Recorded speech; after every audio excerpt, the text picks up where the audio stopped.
Here we are again. Welcome back to Verified Therapist. This is going to be looking a little different and sounding a little different, hopefully. Thank God. Thank God for that. We have learned the errors of our ways from last The week. struggle. The struggle was so real last week. It was a lot. So, if you ever try to send an hour and a half long video over iPhone, just don't. Don't try it. It's not going to happen. Don't try it. It will take 2 days, and then even then, it probably still won't send. You can delete 4,000 pictures off your phone, and it still will not send. It doesn't matter. And in the process, you will end up clearing off your MacBook accidentally and having a panic attack that all of your files are gone. But actually, they were just in the cloud. So it's fine. It was okay. So it's fine. After like 2 panic attacks, I found my files.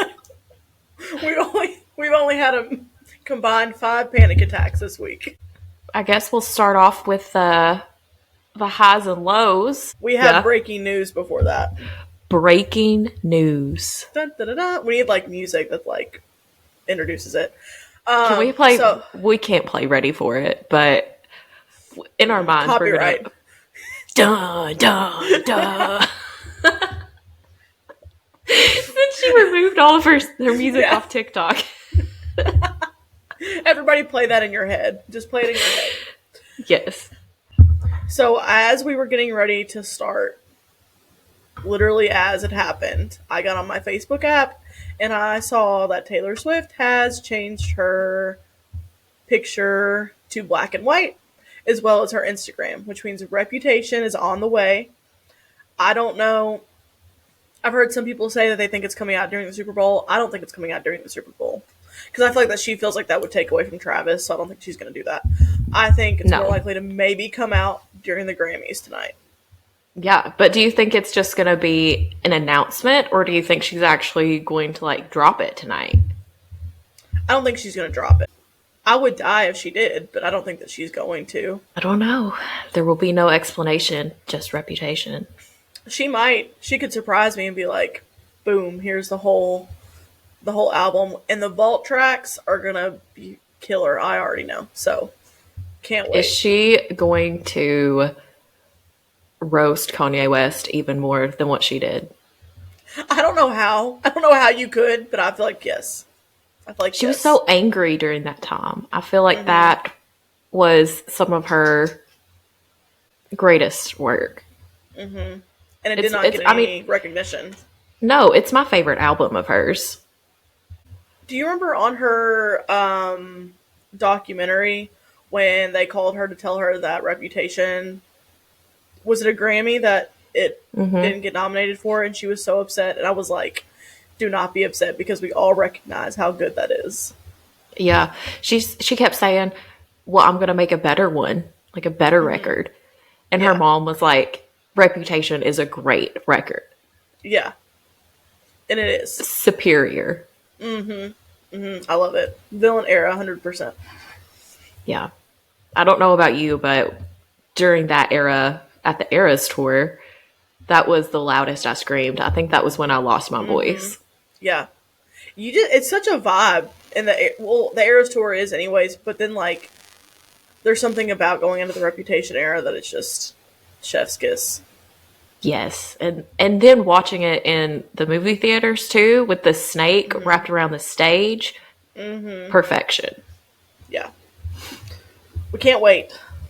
Can't wait. And the Grammys are tonight, so happy Grammy week, everyone. Excited. I love the Grammys. I love watching the Grammys. Yeah. Do you have predictions? I don't. I've seen some of the stuff that Taylor is obviously nominated for.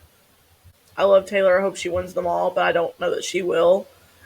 She's up against some big competition this year, so. Also, I know Kelsey Ballerini is nominated for, I think it's Best Country Album for Rolling Up the Welcome Mat. We're big Kelsey fans here. She is the sweetest human ever. I can say that because I met her once. Yeah. I Have it on good authority. Have it on good authority after a 10-minute conversation with her. Can say that you're best friends now. I mean, that album was everything. Like, it was so good last year. I didn't go through a divorce, but I played that album like I was. Like I was going through a divorce.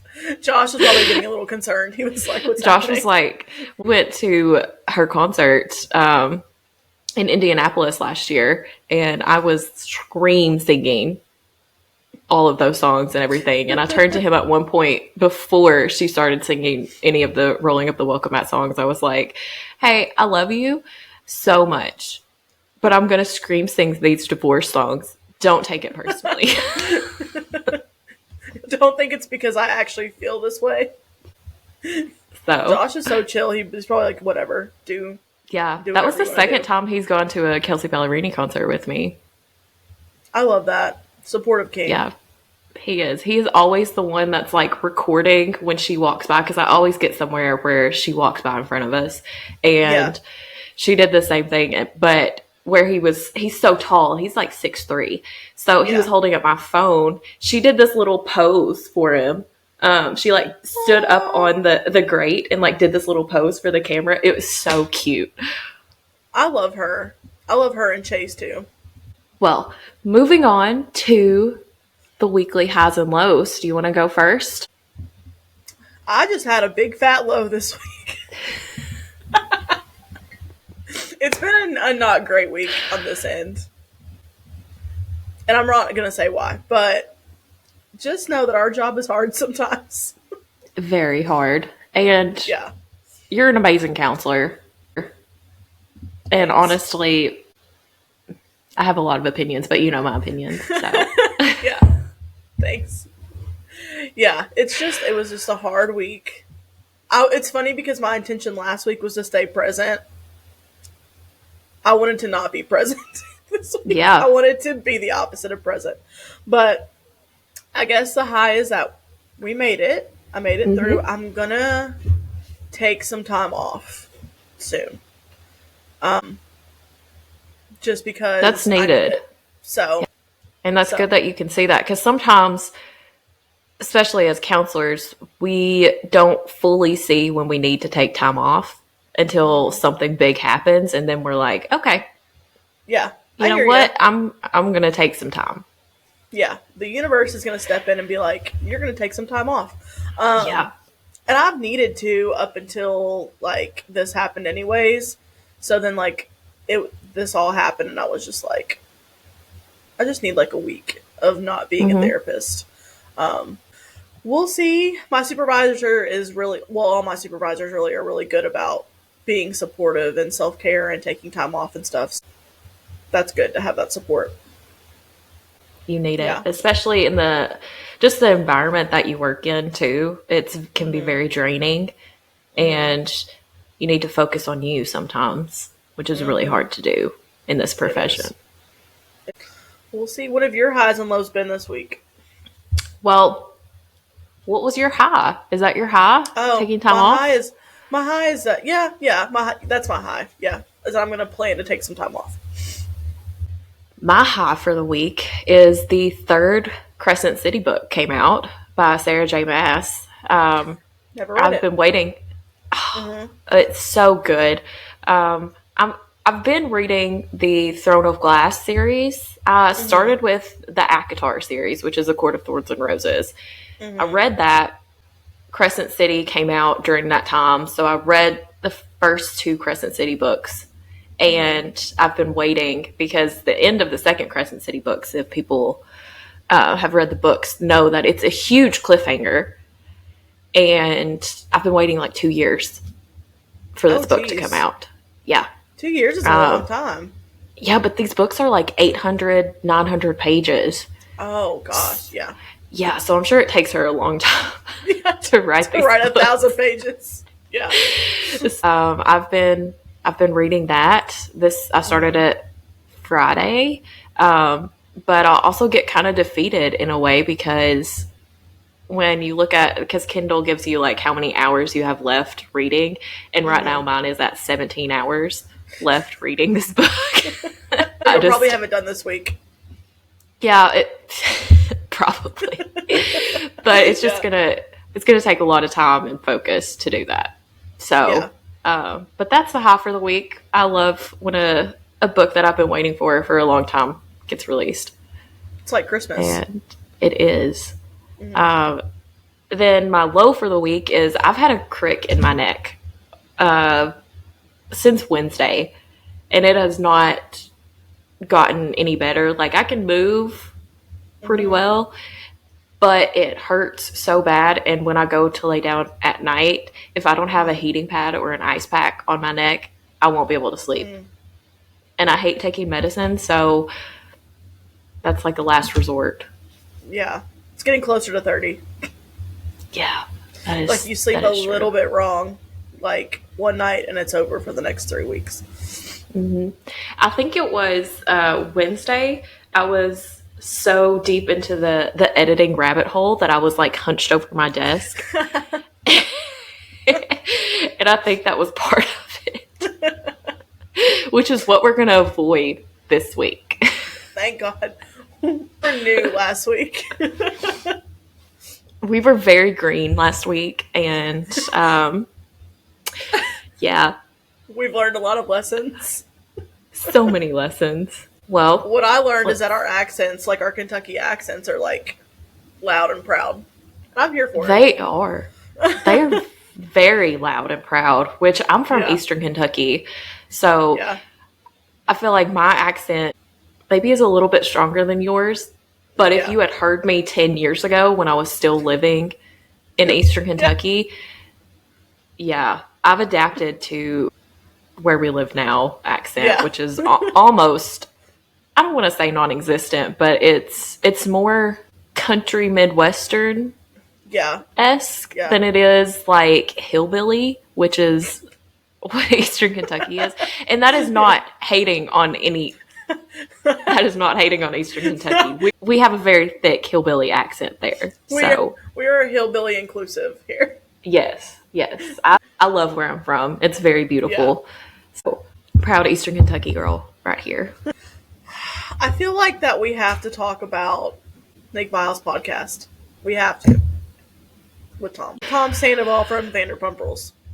Yes. So this is one thing that we learned about the errors of our ways last week. When I was listening back, I figured out that we did not explain who any of these people are. I hope the world knows who Leanne Rhymes is, but if you don't, she is a huge, like, 90s country singer, and early 2000s. She's amazing. She's very talented. So that's who Leanne Rhymes is. Just wanted to put that out there. I like how of all the people that we talked about, you pick the most famous one to be like, this is who it is.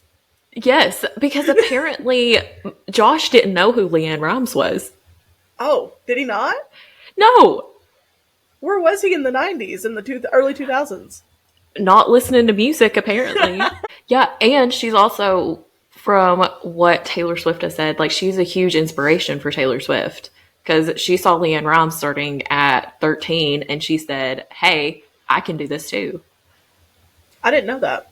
It's a Taylor inspiration. Taylor inspiration. I think Taylor Swift said that her first concert was Leanne Rhymes, maybe. That's awesome. So that's a cool tid fact. We talked about Kristen and Tom. Yes. They're from Vanderpump Rules, which is a reality show on Bravo. And that's been going on for forever. I mean, we're on season like 11, 12? Mm-hmm. 11. Right, yeah. Which we have to talk about that episode too. But like, I started watching Vanderpump because I just saw, like, in the early seasons when they would be on E! News and stuff, I was like, I want to watch this show. And I was, like, sucked in. Yeah, it's very easy to get sucked in on this show. I started watching it because I was watching Real Housewives of Beverly Hills, and they showed the first few episodes, or the first episode, I believe, of Vanderpump on there. Yeah. I'm a huge Lisa Vanderpump fan, who is from Real Housewives of Beverly Hills. Her and her husband, Ken Todd, own a ton of restaurants. So I started watching because it was Lisa's show, and You know, Lisa and I share the same birthday, September 15th, Virgo Queens. You're soul sisters. We are. I love her so much. I named my cat after her dog, Jiggy. So, which people still come at me. They call him Giggy. I said no. Giggy doesn't even sound good. I said no. I told the vet this. I said, so Jiggy is actually short for gigolo. So I said, it's not Giggy. It's Jiggy. Because it's short for gigolo. I can just like picture you just like irritated in the vet being like, my cat's name is short for gigolo. I told the vet that, and he turned red. So that was really fun to embarrass my vet. But it is like it's the British humor that Lisa Vanderpump has. That's why we all love her so much. Oh, I love Lisa. Yeah, because she called before Jiggy passed away. So sad. Rest in peace. But rest in peace to the real one. Can we insert a picture of Jiggy right here? Right here. Right here. Put our hands up right here.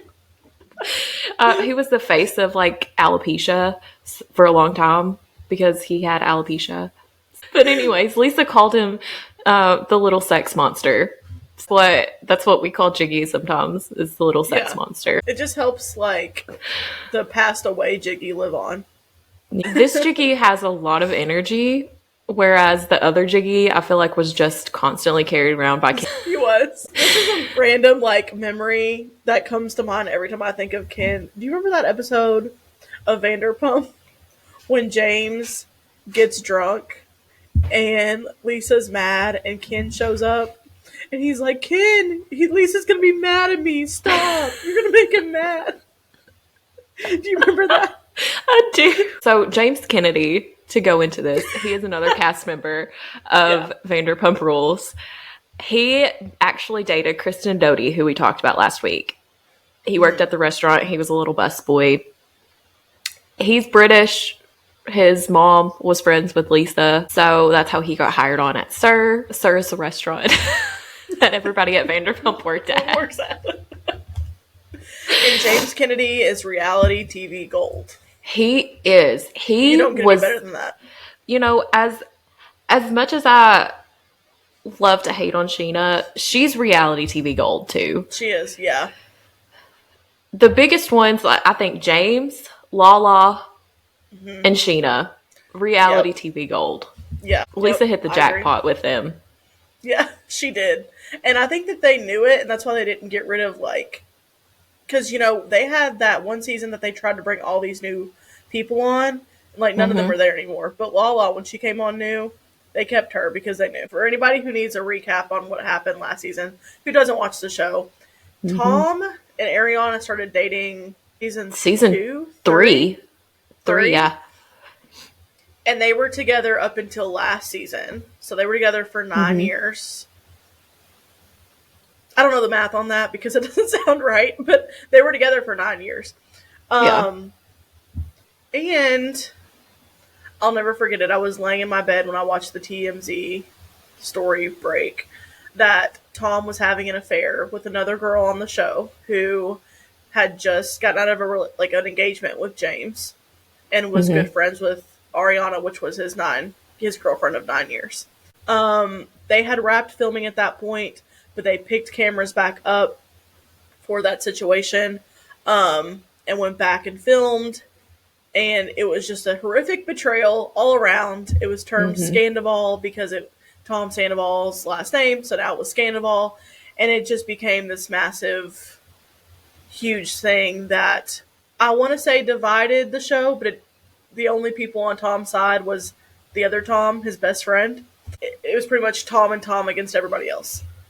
Tom Sandoval, since then, has just made himself look absolutely horrific in every way possible. He has not recovered. Not at all. Like, I feel like every time we hear from him, it's just worse and worse. He just digs himself into a bigger hole. Like, I don't think there's any way for him to get out of this. No. He went on Nick Viall's podcast I don't know when it was, but it came out this past week. And I mean, just the amount of gaslighting and lack of accountability. And, like, eventually he's like, I'm sorry for what I did. Ugh, and just sounds annoyed. Because it's like, I just want you to say that you shouldn't have done what you did. Like, that's all you need to say. You don't need to say, well, I'm sorry I did what I did and had an affair for 7 months, but also she didn't put creamer in my coffee one Wednesday that we were together. When was the last time you bought batteries for the house or paper towels, Ariana? Yeah. So, because she didn't buy batteries and paper towels, that gives you ground to cheat on her. Right, yeah. Stock up and your not paper just towels cheat and on batteries. her. Yeah, but have an affair with your friend behind her back. So there's a couple parts that I wanted to talk about. Tom really went into blaming Ariana for him cheating. So he said, she put me down. She wasn't there for me. She wasn't supportive. Yeah. How dare he? Can we talk about the first birthday that Ariana had after her father passed away? And she was like, Tom, I really need you to be here for me because my dad meant so much to me. This is going to be a really hard birthday for me. I just need you here. And he said, well, me and the boys, we rented these bulldozers and these monster trucks in Vegas. And I really just don't want to miss out on that. Yeah. Are you kidding me? For him to have the audacity. Yeah, and went. Not only after she broke down crying and was like, please don't go, I need you here. He still went. Yeah. And then he talks about how she wasn't there for him, which we haven't seen everything. So we don't know what went on behind the scenes. But if that was one of the first things that we see about their relationship. Of him not being supportive. Well, and he wants to say that she wasn't supportive of him. Do you remember when she tried to come out with a cocktail book, like a bartending book, and he was pissed because he wasn't on it? Trying to take credit for things. Yes, and everything that he did solo, she was there 100%. When Tom opened, she was there 100%. Was so proud of him. Being a background character, she was like, I will step back. But when she wanted to do this book, he was like, are you not going to put my name in it? I taught you everything you know. Yeah.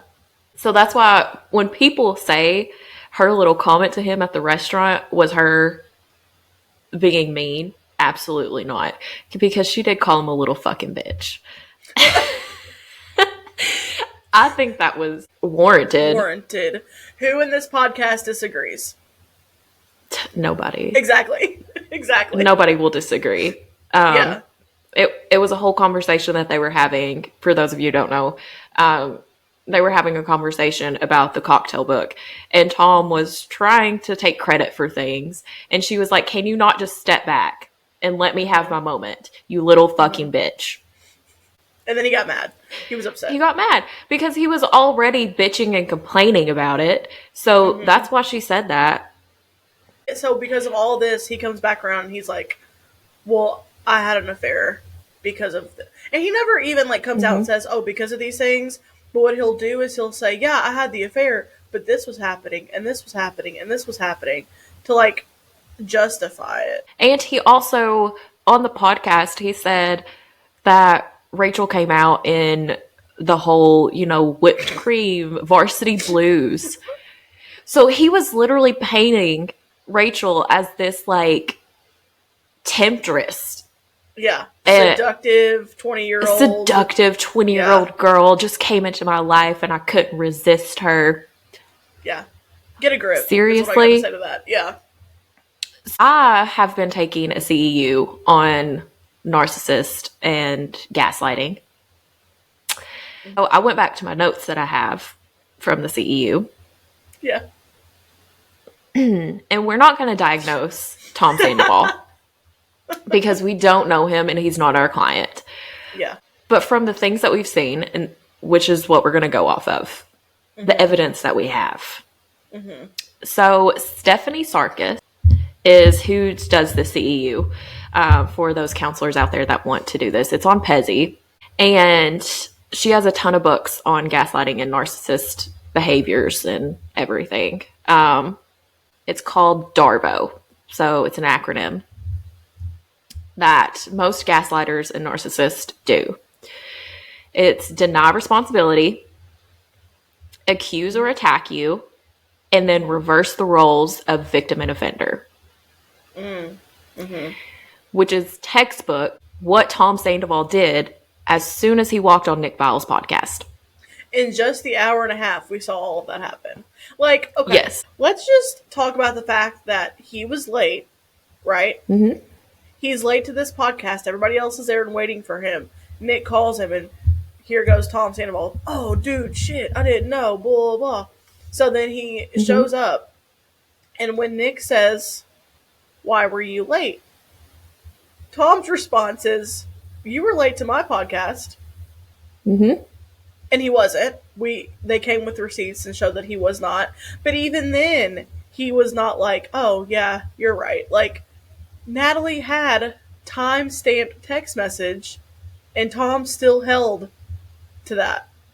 Yeah. He was still standing his ground, and it changed. It was so funny to see how everything changed. Like, you were 2 hours late to my podcast. And then it was like something about like 8:30, like it started at 8:30 or something. But then Natalie pulls out the receipt and it's just like at 6:52, he was saying he was on his way to Whole Foods. Yeah. After your So podcast. what time? Yeah. So what time did this start? And he was like, he was an hour late. He was supposed to be there at 5:30. And she was like, so he got there at 6:30 and you only recorded for 20 minutes? No. He just kept digging himself deeper and deeper and deeper into the hole. And then Schwartz was sitting there. I don't know if we've said this, like Tom Schwartz is the other Tom. Yeah. Schwartz was sitting there just like, dude, stop. Yeah. And trying and pointing things out to him. That is not Schwartz's responsibility to do, to call Tom out on his bad behavior. But that was what he was doing, which, I mean, we all kind of need our accountability friends, so I'll give him that. But also, we've seen Tom throughout the seasons, Schwartz giving Sandoval all these excuses and just being to other people of being like, oh, well, he's just, he's going through something. I mean, what I listened to this morning in the podcast of like the recap with Nick Viall, Schwartz is a big people pleaser. Mm-hmm. But he's a people pleaser with Tom Sandoval. They didn't point this out. He's a people pleaser with Tom Sandoval. I don't think he wasn't a people pleaser with Katie. No, he didn't give a shit about Katie. Yeah. He never defended Katie. Especially when it came to Tom Sandoval. Like, he always had Tom Sandoval's back when it came to, like, a problem that Tom Sandoval had and Katie had. Like, and Katie was his wife. Yes. Katie and Tom were together up until last season. Like, they dated, they got married throughout the show, and then they got a divorce before season 10. And that's part of the reason they got divorced, I think, is because, I don't want to say because of Tom Sandoval, but because Tom Schwartz could never have her back in those situations, especially against Tom Sandoval. So I don't know what it is. It's almost like Schwartz is Tom Sandoval's biggest victim in all of this. Like, yes. Because I just feel like it's an abusive relationship that they're in. I know Jax is not a well-loved character, which Jax Taylor was on the show for how many seasons? 8? 8 or 9? Yeah. I know he's not a credible source either, but one thing that he did point out constantly was how Schwartz was up Tom Sandoval's ass all the time. And I just think of the wonderful scene of Sandoval. They were dressed in drag. So Katie and Tom Schwartz had gotten into a big argument, and Sandoval was defending Tom Schwartz for, I think, one of the only times I've ever seen Sandoval really defend Schwartz, to be honest. Yeah. That's the only time I can think of, Yeah, he was like, Tom's a fucking battered wife, and like kicked the door back, and you just see Tom Schwartz sitting on the bed, and he's smiling. And he goes, look at him! And the camera pans to him.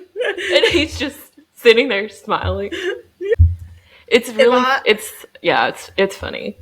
If I could not count on my hands the amount of times that me and my best friend say that and like reenact that scene, because it is He's so a fucking battered wife. That was really funny. Even if you don't watch Vanderpump Rules, YouTube that moment. But Tom Sandoval not going to take accountability for his affair, and he's not going to Mm-mm. take accountability for the way that that relationship ended and for not just doing the right thing. Oh, and then he Yeah. says, Nick is like, because Tom's like, I've learned so much from this. And Nick's like, okay, what have you learned? And he's like, what have I learned? What have I learned? First of all, the entire time, Tom Sandoval acts mad. Like, did you not Mm-hmm. agree to do this interview? Like, are you being held hostage? Because you're acting mad about the whole thing. But Yeah. he says that he learned not to cheat in that way. In that And way. I like that Nick Viall, like, was like, wait, slow down. You learn not to cheat in that way? Mm-hmm. And then Tom Sandoval then gets mad again. Basically, I learned to cheat differently. Mm-hmm. And Schwartz was like, dude, no, no, back it up, back it up. Yeah. That's something that we've seen constantly. Schwartz saying this to Tom, like, "Oh, you didn't mean it that way. You mean it this way." Yeah, and he But is didn't. that It's is the that opposite. accurate? Is that Yeah. Schwartz and his people pleasing, trying to please the world for Tom Sandoval? I Because think so. I don't think Tom means it that way. I don't think Sandoval means it like the way that Schwartz is saying. I don't think it was like a little slip of the tongue, whatever. I think he literally means I learned not to cheat that way. Because he has a history of consistently cheating.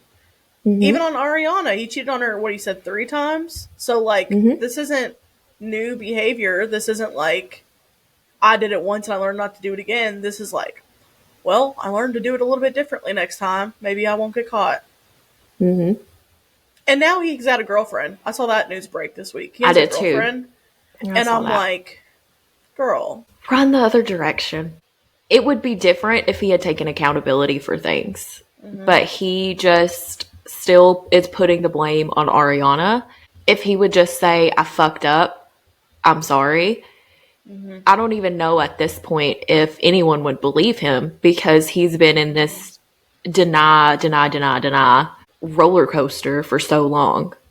Like it's never I'm sorry. It's I'm sorry, but and that's where I think the Darvo comes in is he denies all responsibility. He accuses Ariana of being this like absolute horrible person in the relationship. We're not Tom Sandoval fans, and I don't think No. there's any redeeming him No. at all. I think that everybody has the capacity to change, but I don't think that you can change without acknowledging where you are. And I think that Mm-hmm. he is in such a state of denial that he can't even see where he's at. And that's why it's very hard to counsel narcissists. It's not impossible, but you have to want to change, and you also have to see that you need to change. Any of the cluster B personality disorders, they a lot of times like people in that don't see that there's an issue, Right. and that's not their fault. It's part of the personality disorder, however that developed. They struggle with insight and self-awareness, and to be able to even want help or seek out help, they have to be able to see that. And also with the cluster B personality, most of the time they go to counseling because something is going on in a relationship and they want someone to validate that they are in the right and this other person is wrong. Yeah. Instead of like going and saying, what can I do differently? How can I communicate differently? What is it that I need to change? Because at the end of the day, that's all we can do is change ourselves. But We like can't you said, control other people. right. So they go with the, like you said, the idea of validation rather than movement and change. And I think with the personality disorders and cluster B specifically, if they go into counseling with a different headspace of like, I want to change, I want to get better, then that's going to actually, I mean, anyone in general, if you go into counseling like, I want to change, I want to get better, then you're going to actually put in the work to do that. That's why, like, when people call, we have a lot of family members call, understandably, because they're scared and don't know what to do. We have a lot of family members call, and they'll be like, if I get my kid into counseling because he's using or this is happening, is it going to help him? And I always say, well, that has to be up to them, because you could be and have the best therapist in the entire world, and if a client does not want to change, they're not going to change. It's not something that you can force to happen. It's not something that you can like use motivational interviewing and explore change with them. But if someone is like, I'm completely right, there is nothing that I'm doing wrong, I'm not in a place to change, then there's just nothing that you can do until they're ready for that. Because it's not going to sink in. Nothing that you go over is going to sink in. So I think even if Tom Sandoval went to therapy, I would really question motives, which it would not be my place to do, but just from an outside perspective. Yeah, and I think he said he's in therapy. Did he say that on the podcast, that he's been to therapy? Possibly. God bless his therapist. Possibly. Yeah. I think Schwartz needs to go to therapy for codependency. Yes, codependency. Schwartz, in my notes, I literally put Schwartz is in a toxic relationship. He is. And we talked about this last week, you can be in a toxic relationship with anybody. It does not have to be romantic. And I think Schwartz sees the errors in Tom's way, but I think he's still in this people-pleasing, almost like denial, too, of, do I leave him? Because where would he be if I wasn't there? But now they have Schwartz and Sandy's, which is even more intertwined than Tom. And I wonder if those things did not exist, more so Schwartz and Sandy's, how inclined he would still continue to be. Because I think because that's his business partner, or he feels like he still has to his partner in that sense, of trying to find a balance between supporting him but also recognizing what he's doing is bad for business. And, you know, what you're doing and your behavior is not good. It's not good. I mean, I think we all thought that there would be some kind of break after Schwartz got divorced, because a big part of, you know, at least the storyline behind Katie and his divorce was Sandoval. And how Schwartz would always lean on Sandoval in these big moments of things happening and never lean on Katie. And then also never had Katie's back through anything, especially when it came to Sandoval. Sandoval had any criticism of Katie, instead of what a husband should do of being like, hey, that's my wife, don't talk about her that way. Schwartz was just like, well, you know, bro, Katie can be. Say something. Yeah. Say something. Anything. But he would just sit there most of the time. The only time that I ever saw Schwartz take Katie's side was when her and Stassi had that issue. But Stassi still reached out to Schwartz for that dinner because she knew that Schwartz would at least hear her out. Not saying that Schwartz shouldn't have heard her out, but I'm just saying everyone knew he was the weak or point of contact in that, and like would be easier this way. Oh, for sure. Because he's the people pleaser. If like you need an easy way in anywhere, go to Tom Schwartz. Hello, Millie.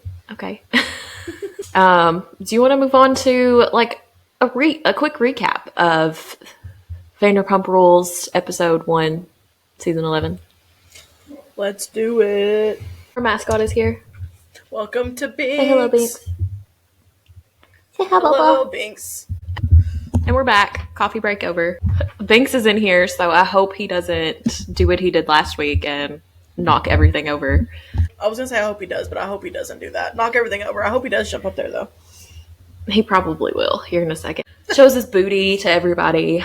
All my clients know what my animals look like because they're all up in my grill at all times. Yeah. So, I guess we're moving into the recap of Vanderpump Rules season premiere, season 11. And she was a doozy.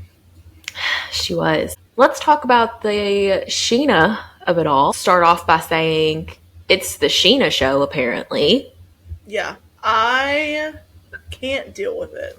not only did she talk about how Sandoval blocked her, I mean, why do you want to talk to Sandoval? Mm-hmm. Why does it matter? If your best friend is Ariana, why do you want to talk to Sandoval? I understand reaching out to him to say, hey, sorry for your loss. Mm-hmm. That was a wonderful thing to do. Mm-hmm. But then, and Sandoval not replying, it's Sandoval. I don't know what you expected. Also, for her to just talk about, oh my God, you blocked Summer Moon, which Summer Moon is her daughter. And like she has an Instagram for her daughter, her 3-year-old daughter, which I think is really cute because her daughter's so cute.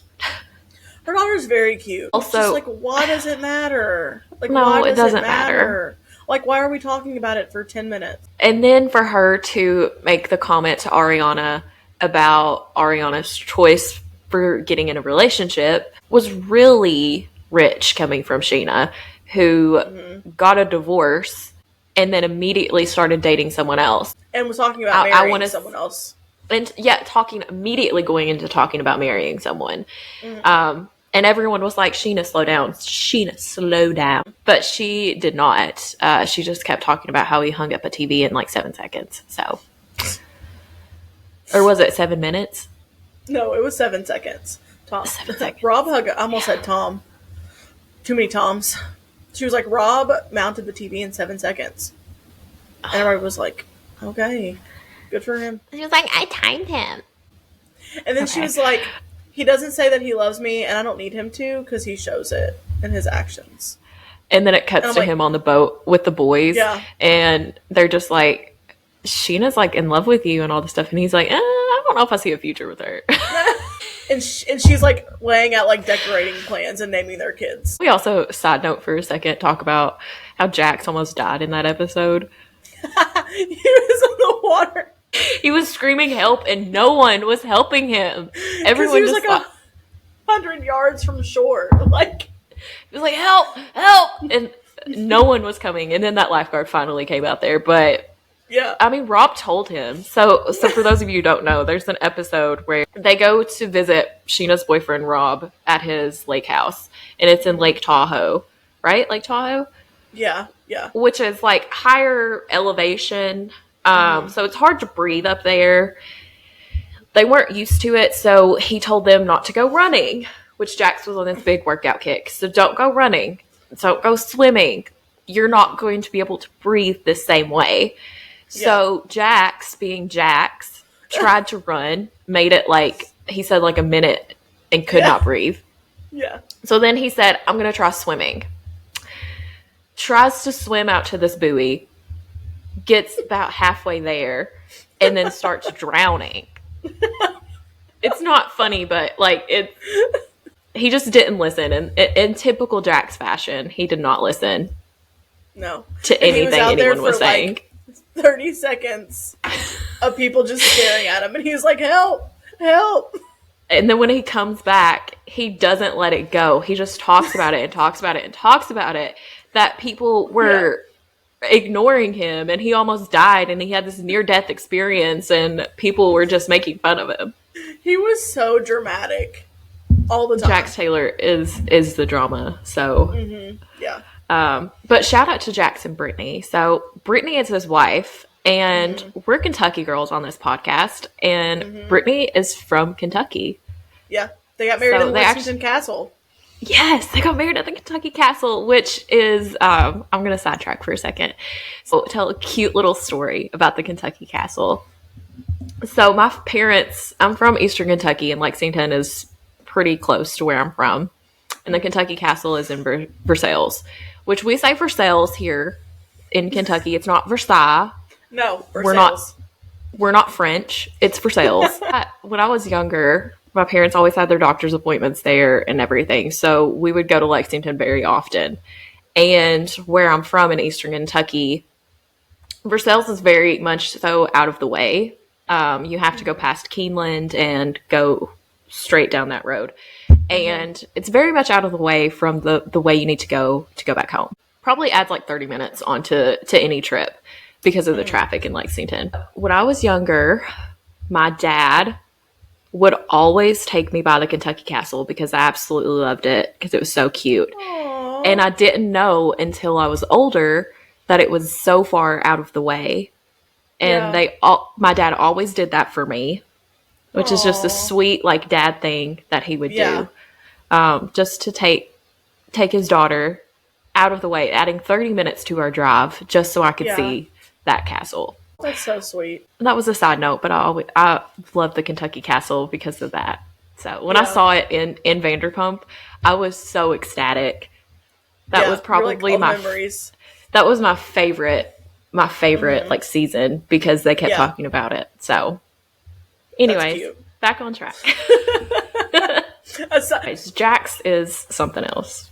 Like the last conversation of the episode, and Lala is telling Ariana that she texted Rachel, and Sheena's like, well, what about what she did to me? And I'm like, you're secondary in this situation. Do you understand? When she said, what about what she did to me? Girl, okay, first of all, let's talk about what Sheena did. So Sheena, when she found out about the affair, she took Rachel's phone, threw it in a gutter, and then hit Rachel. Yeah. So she said it was like a slap, whatever. I don't know. Whatever it was still a physical altercation, and she still took Rachel's phone and threw it in the gutter. Which, honestly, good for you, Sheena. That was a girl's girl move. Yeah, I don't blame you. Samesies. I potentially would have had a similar reaction. But there were consequences to those actions. And that's where Sheena constantly, from what we've seen, Sheena constantly thinks that, like, all of her actions are justified and she shouldn't have any consequences. Right. So when Rachel came up with a restraining order, Sheena was like, what the hell? What is this? You physically assaulted her. Yeah. If I did that, I would expect a restraining order too. Right. I wouldn't be shocked. I wouldn't be surprised and be like, why is this happening? No, like you assaulted her. Consequences to those actions. What she did to you was she gave you a restraining order, honey. Hello, Binks. What do you have to say about that, Binks? He has a lot to say about Sheena. And what she did, what was done to Ariana, his tail, that's funny. What Rachel did to Ariana is not in comparison to a restraining order that Sheena earned. I just don't. Absolutely not. I just get. For those of you listening and not watching the video that we're also going to put with this, Binks's tail is flicking into the camera. Oh, so funny. Every time that we see Sheena, it's the Sheena show. Every time it's on the screen. It is. I don't understand why she is so upset about everything. It's not your place to tell Ariana that she's moving on too quickly. It's not your place to say, what about me in the Rachel situation? Absolutely not. And to spin off that, Lala reached out to Rachel because she was having a very empathetic moment of like, I've been where you are, and I don't want you to feel like you're alone in this. She didn't reach out. She said that she didn't reach out in a way of like, I'm going to be your friend, but like, just know you don't deserve all this hate that you're getting. To refer back to Lala and how she relates to Raquel in this situation, Lala started dating Randall, and he was married at the time. Does he have kids with his wife? With his first wife? But either way, he was married, and Lala kind of came in as the other woman. She says that she didn't know that he was still married. She thought he was separated, but it was a huge drama for probably 2 seasons until she started showing him and talking about him on the show. Because he kind of joined the cast for a couple of seasons there. Yeah, 2 kids. He had 2 kids. That was a whole big drama of Lala being the other woman, getting called a whore, homewrecker, all of those things for a long time. So she reached out to Rachel to kind of be like, I'm very empathetic. And I think even in the first episode, which is going back to what I said last week, what are we going to be torn on? I think this is what Lala was referring to.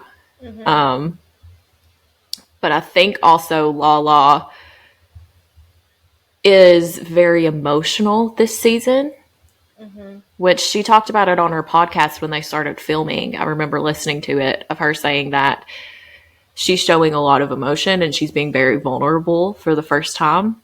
And she's a Virgo, and us Virgos have a hard time doing that at times. Like all Virgos, I feel like we want to put on this huge exterior of like nothing can penetrate this wall that I'm putting up. You can call me everything in the world, but you're not going to see any emotion on my face unless I want you to. And so I think we're finally seeing that kind of crack in the wall of her being like, I'm just going to lay it all out here and be as vulnerable as I can and tell you this shit fucking hurts. And it's impacting me a lot, because what happened, Randall has now been compared to Harvey Weinstein with the things that he has done. He was a producer in Hollywood. So I think Lala coming face to face with the fact that this man wasn't who he said he was, and she has a kid with him, and she still has to see him, she still has to put up with him, all of these things, I think it's finally hitting her and she's ready to talk about it more. Whereas last season she was not. Yeah. And I think that's what connected her to Rachel. Not necessarily, like you said, so that they could be friends, but she can relate to those core feelings of feeling like targeted by the media, called a mistress, and all of those things. And also being blamed for a man's actions. Yeah.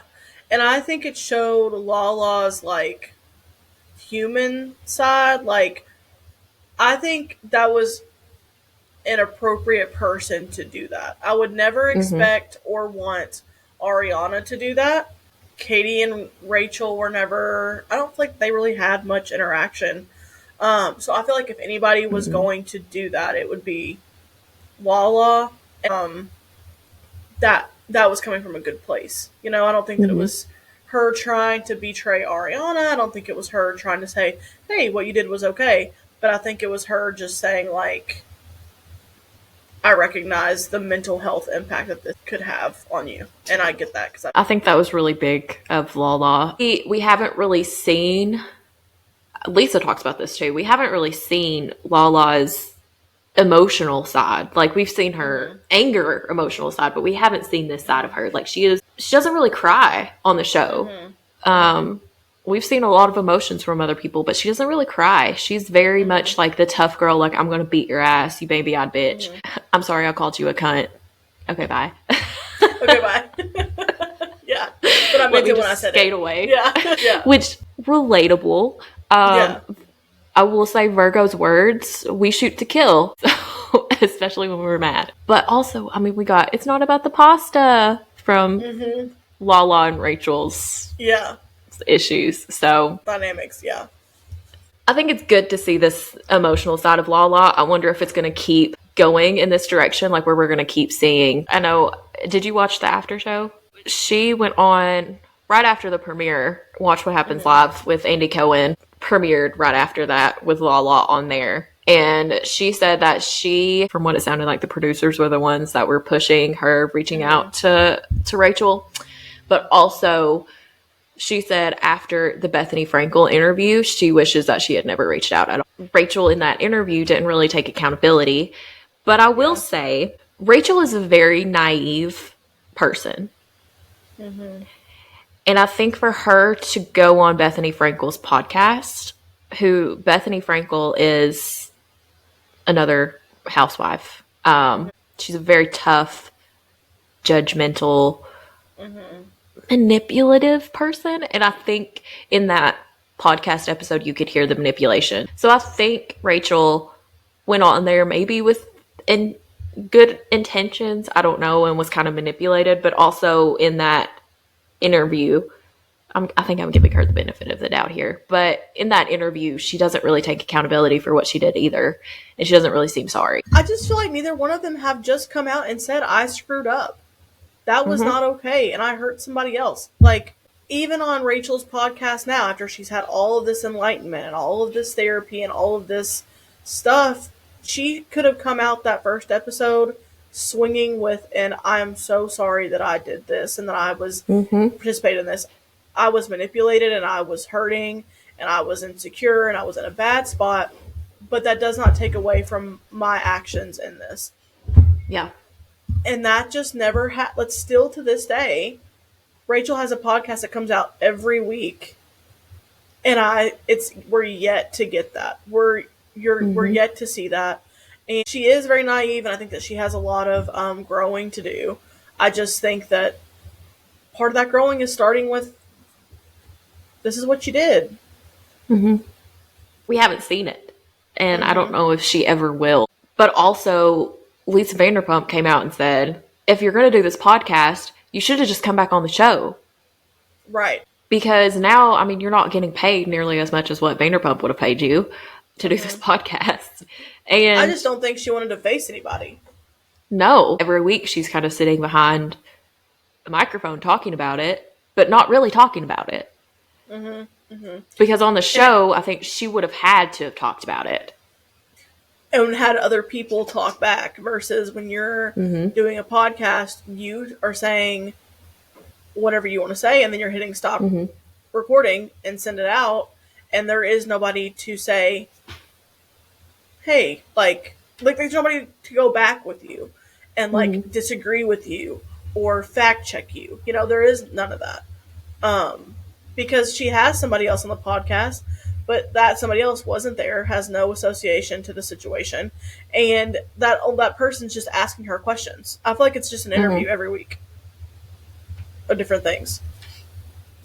I think for her to have had to have gone back, because at some point she would have had to face Sandoval, face Ariana, face Sheena, face James, all these people that she has wronged in some way. I don't think that she was mentally ready for that at the time that they started filming, but I also think that's just another way for her to hide and not take accountability, because she doesn't have to face these people.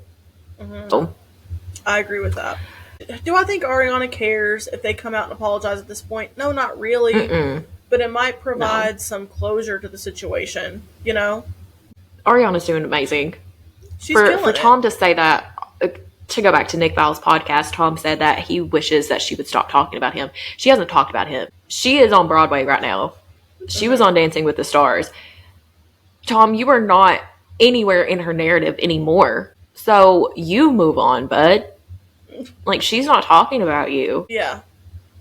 She's not done any, like, she did, like, interviews right when it all came out, but I don't feel like any of those interviews were, like, trash talking Tom the entire time.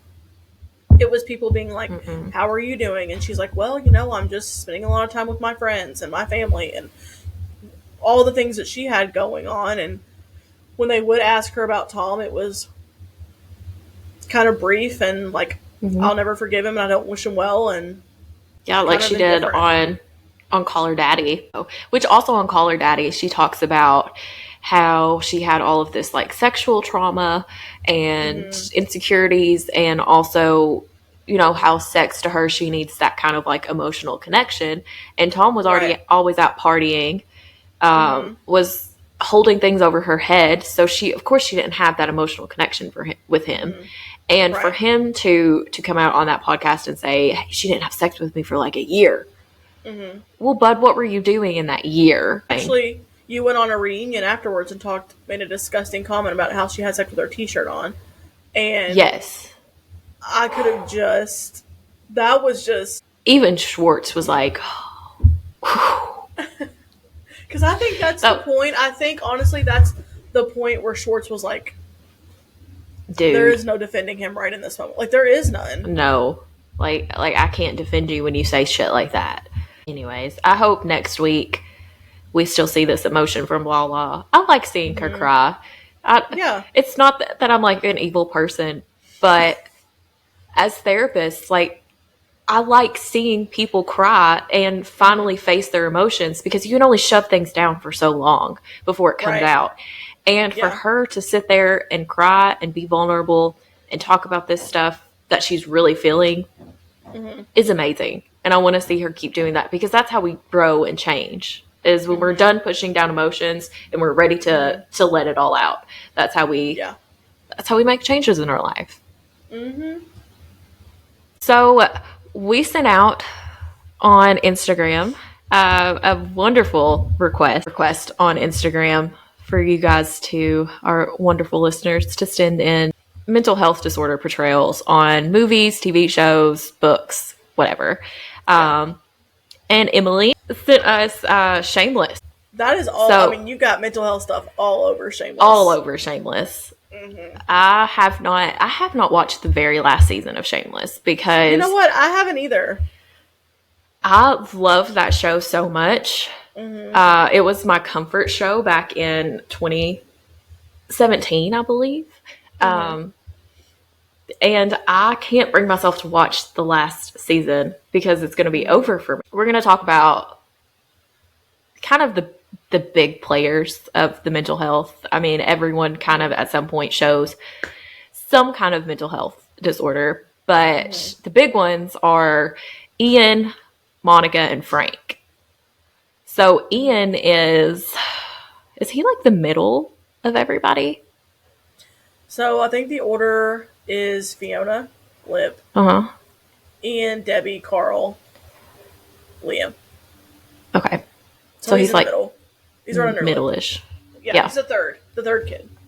Yeah. Ian starts showing symptoms of bipolar disorder pretty much like from the very beginning, but it really picks up in season 3, season 4, somewhere around there.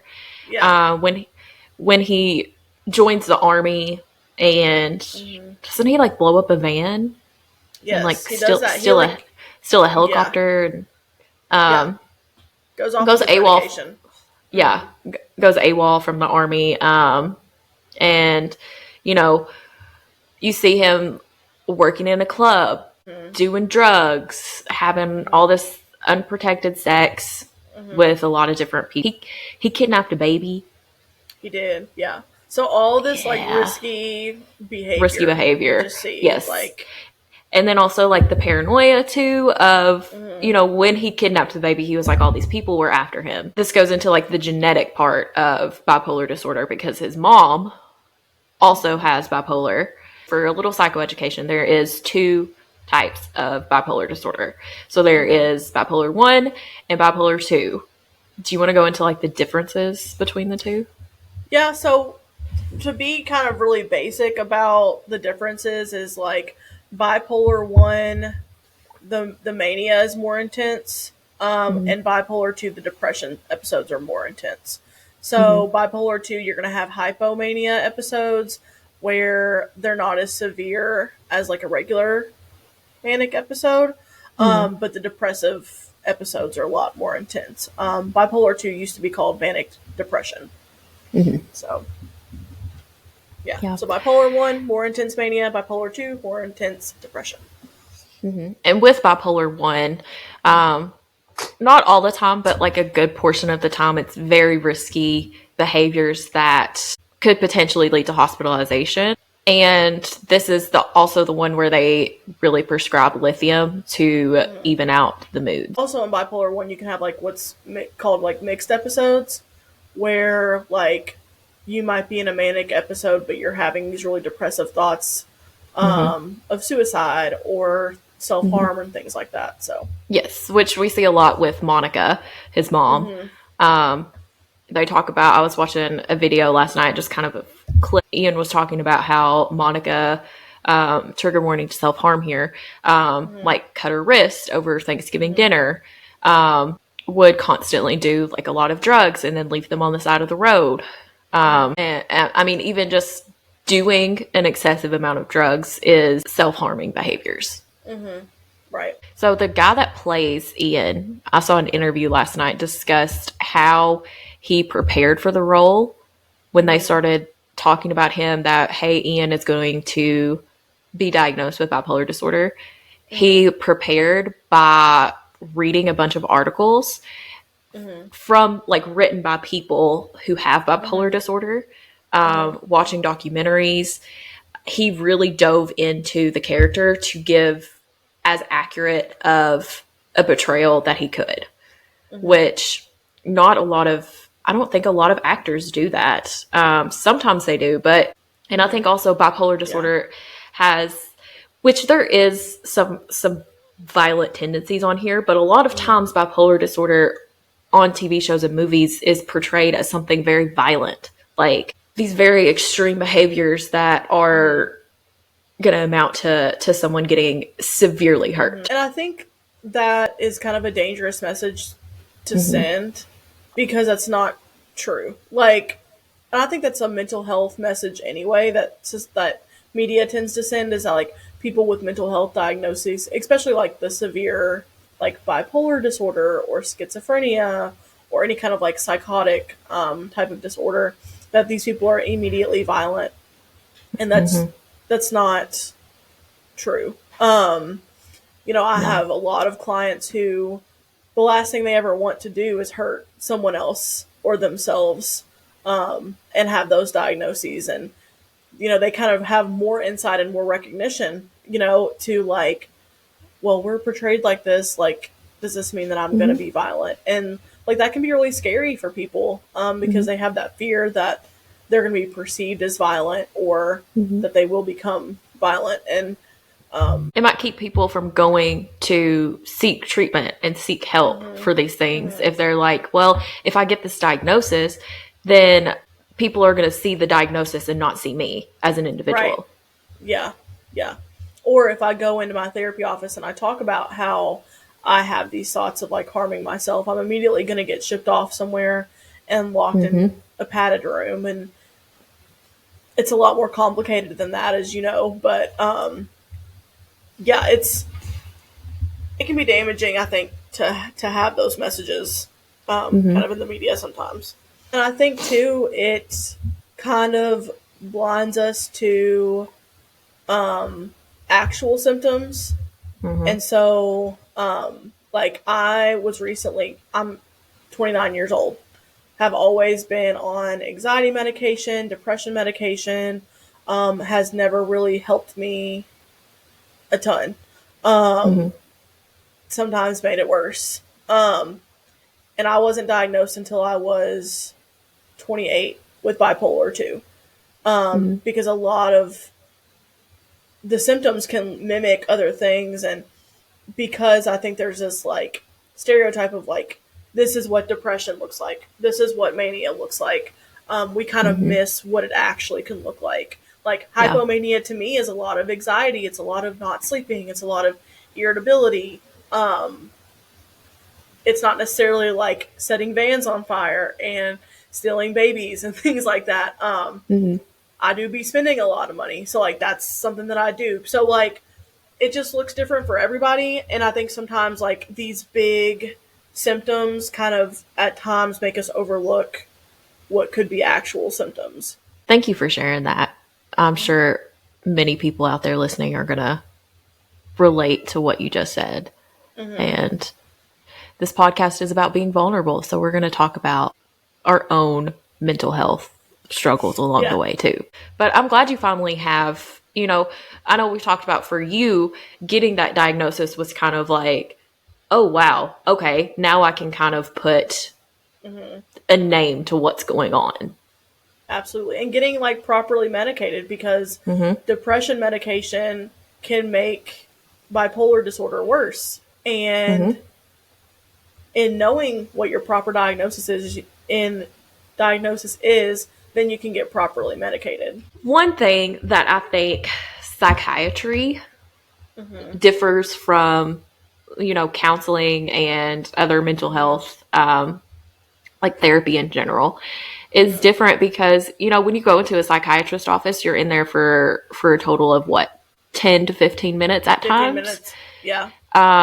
They don't really have the time and space for you to be in there to go over everything in depth, which is why I think it's really good to have a therapist and a psychiatrist together to talk about this stuff, because your psychiatrist can't really go in depth about everything. And a lot of times with medications, you have to have a different diagnosis to prescribe something. So like if you want to get prescribed, you know, Zoloft, you have to have the OCD diagnosis. And then if you want to, on top of it, get prescribed something else, then you also have to have a different diagnosis for that. Yeah. So they have to match pills with a diagnosis. So sometimes you'll have, like, if you have 5 different medications, you have 5 different diagnoses. And on paper, that can look pretty terrifying. But also, that's where I think going to a therapist on top of psychiatry can help you break down your different diagnoses. And there is a lot of like research that backs up that therapy and psychiatry together work the best. Because you're going in depth with your therapist about everything that's going on, and they see you once, twice a month, 4 times a month. Whereas your psychiatrist sees you like once every 3 months, 4 months, however often you go to get your prescription refilled. So it's good to have that collaborative relationship with both of them.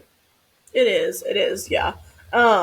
You know, we have psychiatrists in the place that I work too, and I always try to encourage clients not to get us business, but to see our psychiatrist if they need one, because that psychiatrist can look at my notes, I can look at their notes, and it's just easier to, like, good patient care to see where you're at, and like what the newest of what's going on, you know? Maybe there's a major life stressor that's come up since your psychiatrist appointment last.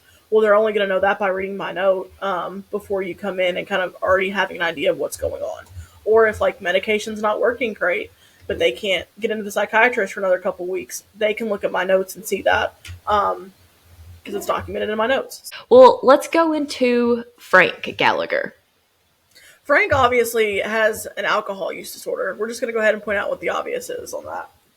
And we see him go through phases of getting sober, staying sober, and then he relapses.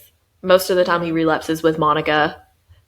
But also I think this is where maybe they didn't do that good of a job, I think, at portraying alcoholism.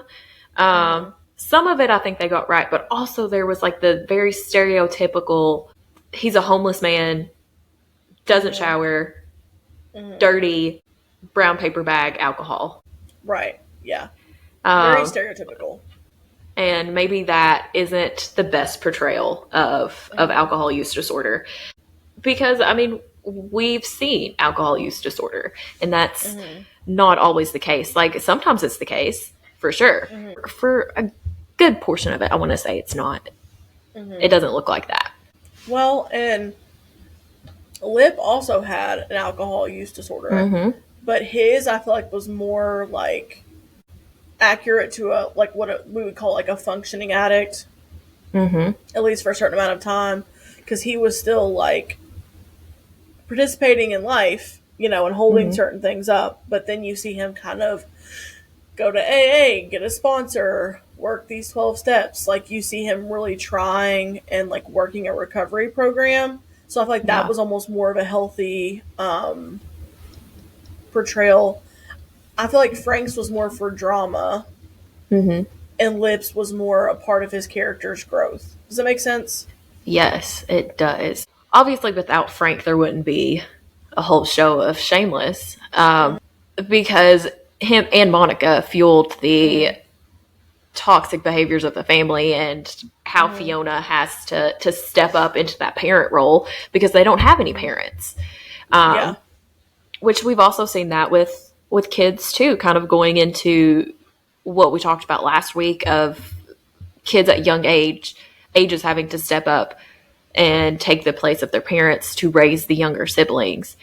They're kind of older in a sense of they had to start doing this at such a young age, and that we see that with Fiona. Like, she had to start at such a young age taking care of, how many kids is there? 6, 7 of them. So 5, yeah. So she was taking care of 5 or 6, yeah.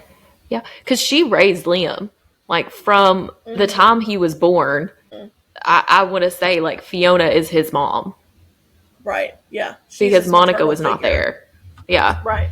Except for, like, that, like, rogue time that Monica was like, I'm going to come and take Liam.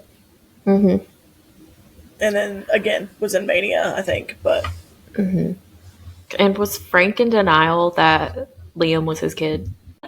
Yeah, because he was, like, shocked when they found out that Liam wasn't his. Yeah. Spoiler alert.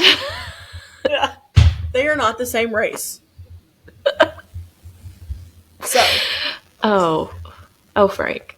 Yeah. But yeah, I mean, Frank was there for a lot of like comedic relief too, because he was so chaotic, and this show does a very good job of showing all the, I want to say, like, chaotic but funny aspects that come with being in like a toxic family like that. Yeah. Yeah. So, because I mean, it shows like the good and the bad times.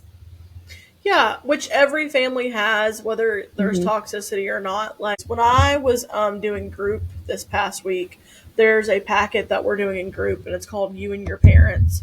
And it talks about, like, your relationship with your mom, your relationship with your dad, what that looked like, how that impacted substance abuse, that kind of thing. And it asks in there, like, to name the weaknesses of your family, but also to name the strengths of your family, because those families also come with some strengths that are kind of passed down through the generations. So, yeah, there's some good, like you said, some good times and not so good times with families, with all families. But overall, I think that show does a pretty accurate job of showing different mental health disorders. There's some things a little Hollywood, but it is a TV show, and I think they have to show it that way. Listen, One Tree Hill is everything. One Tree Hill is the best show in the world. It is. Yeah, it is so why it's why I want to retire in Wilmington, and not just retire. I feel like within the next 10 years, I want to be living in Wilmington, North Carolina. Absolutely, Wilmington is beautiful. I don't know if you. I also watched Dawson's Creek, and Dawson's Creek was filmed in the same place. Yeah, The Summer I Turned Pretty is filmed there. Yeah, and they filmed some of Outer Banks this past. So this season that they're currently filming, they filmed like the first half of it in Wilmington. It's a pretty popular place. So yeah, we love One Tree Hill. I've watched One Tree Hill, I don't know how many times, all the way through.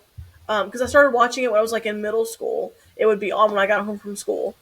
So I love it. But Peyton does have a lot of PTSD for a lot of good reason. Yeah, I actually did. So in Dr. Jenkins' class for grad school, we had to do a character assignment. So we had to pick a character from a TV show, movie, book, and diagnose them. I covered Peyton after the second Psycho Derek incident. For those of you who have never seen One Tree Hill, Peyton is played by Hillary Burton, and she's a very complex character. Kind of from day one, she is the emo girl. She's a cheerleader, but she doesn't really fit the stereotypical kind of cheerleader persona. She's best friends with Brooke Davis, who is the complete opposite of her. Peppy, which I love seeing the growth of Brooke and seeing the different depths, because I think at first she was the comedic relief and the peppy cheerleader, kind of like the typical early 2000s cheerleader that you saw. But then later on, she grows into such an amazing character. Anyways, so we'll talk about that like on another episode. Oh gosh, character growth, because she had so much character growth. Yes, her and Nathan had the best character growth of the whole series. Peyton goes through a lot within the first 4 seasons of the show. And if you've ever listened to Drama Queens, which is the podcast that Hillary Burton, Sophia Bush, and Joy Lenz do, they talk about this, that Peyton was put through the fucking ringer for the first 4 seasons. She has an adoptive mother who passed away before the show even started. She didn't know that that was her adoptive mother. She finds out that she was adopted. She meets her birth mother. Her birth mother ends up getting cancer and dying. Yeah. So 2 dead moms so far. 2 dead moms. Then she meets her brother, her real dad's son. And he turns out to not be who he says he is. He's not her real brother. He is a stalker. And he tries to kill her and rape her. And then he goes on the run and they think he's caught. He comes back and he attacks Brooke and Peyton, holds them hostage in her basement. And also during that time, there's a school shooting and she gets shot. So all of these things happen in the first 4 seasons of the show. Yeah. Just to one character. Yeah. And this is where I have like a difficult time because I'm like, so it shows the depression before Psycho Derek comes back the second time. It shows her depressive state and her kind of like walking around, you know, grieving her mom, being really upset. And, you know, we see her and Brooke have that big fight, that big, huge blow up fight. And she kind of takes it out on Lucas at the time too. Kind of like very sassy. But I think that was her way of like screaming for help and no one was helping her. So we see the depression side of it and kind of the grieving. And then the PTSD side of it was her, I think how she was trying to work through the PTSD from the first attack was her training with her real brother because she ends up meeting her real brother. And he's in the military, so he trains her to how to, you know, some self-defense and different things like that. I think that was her trying to work through that. But then they just kind of fall off. A lot of things on the show, like they start really good. Like they show all these different aspects and then it just goes down. And it's like, yeah, and you know, where did this go? You don't see about it anymore. Yeah, because like Peyton and Brooke get attacked and they show up to prom all bloodied up. And then the next episode, I mean, they are sleeping in the same bed together at Lucas's house. But then that's it. Like, you don't really see a lot of other things. And honestly, you didn't see a lot of the real Derek past that either. No. Even when Peyton meets her real dad, like, he comes back for a second. But then you never see, and I think they talked about this just like a couple weeks ago on the podcast, but like, you don't see them talk about her meeting their real dad. Yeah. That's a huge thing to happen. I mean, I could talk about One Tree Hill all day. We need like a One Tree Hill episode. Like, just go through everything with One Tree Hill. Also, Nanny Carey, the whole Nanny Carey incident. Jamie gets chased through a fucking cornfield. And the next episode, he's like all happy and jumping around and everything. Like, that kid was... He's fine. He had to have been traumatized. So, I mean, Nanny Carey kidnapped him and the kid was fine. The only time they bring it up is at Peyton and Lucas's wedding for comedic relief. And can we also talk about the trauma that I got from watching a dog eat Dan's heart off the hospital floor? Where's my therapy bill for that?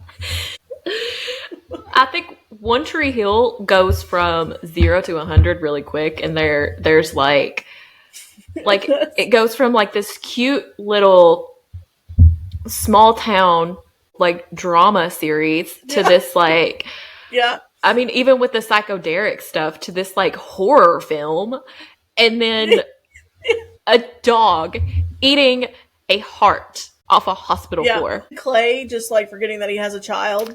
Yes, Clay was on there for 3 seasons, and until like the last 10 episodes of season 9, he forgot that he had a freaking kid. I agree though that like they don't really, One Tree Hill doesn't do longevity very well.